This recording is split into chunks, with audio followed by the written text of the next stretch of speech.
Many white people lack empathy for and an understanding of the scale of racism in America, including our racial history and how it still permeates today's institutions. As a result, racism is too often narrowly defined as overt individual actions rather than systemic injustices.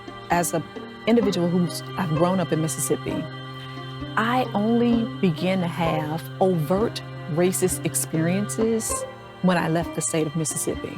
Now, coming back as an adult, I was able to see the systems that were racist, right? I was able to see the structural and institutional problems that we have that created and colored my experience. We know we incarcerate more people than anywhere else in the country, in the world for that matter.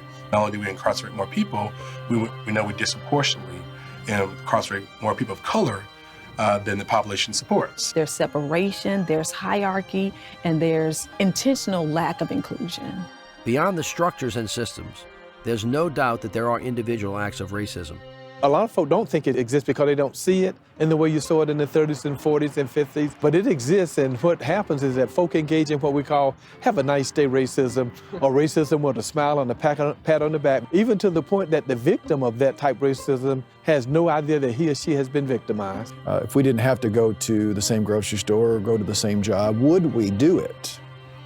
And I would say probably not. Racism is very much in the water in our spaces. And how do you isolate that molecule in your water to better understand how it affects your consumption of the liquid? I think we still have a lot of reckoning to do with our history, what we've done, where we've been, where we are now, and move forward to where we want to be.